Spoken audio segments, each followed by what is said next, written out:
नमस्कार दोस्तों। आज की कहानी शबरी की कथा है। शांत मन से समय निकाल के अवश्य पढ़ें। प्रतीक्षा हो तो शबरी जैसी। शबरी को आश्रम सौंप के महर्षि मतंग जब देवलोक जाने लगे तब शबरी भी साथ चलने की जिद करने लगी। शबरी की उम्र उस समय 10 वर्ष थी। वो महर्षि मतंग का हाथ पकड़कर रोने लगी। महर्षि शबरी को रोते देख व्याकुल हो उठे। शबरी को समझाया, पुत्री, इस आश्रम में भगवान आएंगे, तुम यहीं प्रतीक्षा करो। वाक्य सत्य होकर रहेगा। उसने फिर पूछा, कब आएंगे? महर्षि मतंग त्रिकालदर्शी थे। वह भूत भविष्य सब जानते थे। वह ब्रह्मऋषि थे। महर्षि शबरी के आगे घुटनों के बल बैठ गए और शबरी को नमन किया। आसपास उपस्थित सभी ऋषिगण असमंजस में डूब गए। यह उलट कैसे हुआ? गुरु यहाँ शिष्य को नमन करें, ये कैसे हुआ? महर्षि के तेज के आगे कोई बोल न सका। महर्षि मतंग बोले, अभी दशरथ जी का लग्न भी नहीं हुआ। उनका कौशल्या से विवाह होगा, फिर भगवान की लंबी प्रतीक्षा होगी। फिर दशरथ जी का विवाह सुमित्रा से होगा, फिर प्रतीक्षा होगी। फिर उनका विवाह कैकेयी से होगा और फिर प्रतीक्षा होगी। फिर वो जन्म लेंगे, फिर उनका विवाह माता जानकी से होगा। फिर उन्हें 14 वर्ष का वनवास होगा और फिर वनवास के आखिरी वर्ष माता जानकी का हरण होगा। तब उनकी खोज में वो यहाँ तक आएंगे। तुम उन्हें कहना, आप सुग्रीव से मित्रता कीजिए। उसे आताताई बाली के संताप से मुक्त कीजिए। अभी आपका अभिष्ट सिद्ध होगा और आप रावण पे अवश्य विजय प्राप्त करेंगे। शबरी एक क्षण कर्तव्य विमूढ़ सी हो गई। अबोध शबरी इतनी लंबी प्रतीक्षा के समय को माप भी नहीं पाई। फिर अधीर होके पूछने लगी, इतनी लंबी प्रतीक्षा कैसे पूरी होगी गुरुदेव? महर्षि मतंग बोले, वे ईश्वर हैं, अवश्य ही आएंगे। यह भावी निश्चित है, लेकिन यदि उनकी इच्छा हुई तो काल दर्शन के इस विज्ञान को परे रख के वे कभी भी आ सकते हैं, लेकिन आएंगे अवश्य। जन्म मरण से परे उन्हें जब जरूरत हुई तो प्रहलाद के लिए खंबे से भी निकल आए थे। इसलिए प्रतीक्षा करना, वे कभी भी आ सकते हैं। तीनों काल तुम्हारे गुरु के रूप में मुझे याद रखेंगे। शायद यही मेरे तप का फल है। शबरी गुरु के आदेश को मान वहीं आश्रम में रुक गई। उसे हर दिन प्रभु श्री राम की प्रतीक्षा रहती थी। वह जानती थी समय का चक्र उनकी उंगली पे नाचता है। वह कभी भी आ सकते हैं। हर रोज रास्ते में फूल बिछाती हैं, हर क्षण प्रतीक्षा करती हैं। कभी भी आ सकते हैं। हर तरफ फूल बिछाकर हर क्षण प्रतीक्षा।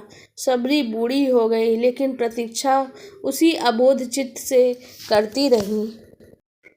और एक दिन उसके बिछाए फूलों पे प्रभु श्री राम के चरण पड़े। शबरी का कंठ अवरुद्ध हो गया। आंखों में अश्रुओं की धारा फूट पड़ी। गुरु का कथन सत्य हुआ। भगवान उसके घर आ गए। शबरी की प्रतीक्षा का यह फल रहा कि जिन राम को कभी तीनों माताओं ने जूठा नहीं खिलाया, उन्हीं राम ने शबरी का जूठा खाया।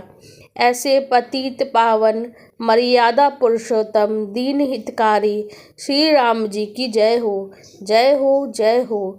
एक टक देर तक उस सुपुरुष को निहारते रहने के बाद वृद्धा भिल्ली के मुंह से स्वर फूटे, कहो राम, शबरी की कुटिया को ढूंढने में अधिक कष्ट तो नहीं हुआ? राम मुस्कुराए, यहाँ तो आना ही था माँ, कष्ट का क्या मोल। जानते हो राम, तुम्हारी प्रतीक्षा तब से कर रही हूँ जब तुम जन्मे भी नहीं थे। यह भी नहीं जानती थी कि तुम कौन हो, कैसे दिखते हो, क्यों आओगे मेरे पास? बस इतना ही ज्ञात था कि कोई पुरुषोत्तम आएगा जो मेरी प्रतीक्षा का अंत करेगा। एक बात बताऊं प्रभु, भक्ति में 2 प्रकार की शरणागति होती है। पहली वानरी भाव, दूसरा मार्जरी भाव। बंदर का बच्चा अपनी पूरी शक्ति लगा के अपनी माँ के पेट को पकड़े रहता है ताकि गिरे ना, और उससे सबसे अधिक भरोसा अपनी माँ पर ही होता है और वह पूरी शक्ति से पकड़े रहता है। यही भक्ति का एक भाव है जिसमें भक्त अपने ईश्वर को पूरी शक्ति से पकड़े रहता है, दिन रात उसकी आराधना करता है। माँ है ना मेरी रक्षा करेगी, और माँ सचमुच उसे मुंह में टांग कर घूमती हो। मैं भी निश्चित थी कि तुम आओगे, तुम्हें क्या पकड़ना। यह मार्जरी भाव है। राम मुस्कुरा गए और भिल्ली ने पुनः कहा, सोच रही हूँ बुराई में भी तनिक अच्छाई छिपी होती है ना। कहाँ सुदूर उत्तर के तुम, कहाँ घोर दक्षिण में मैं।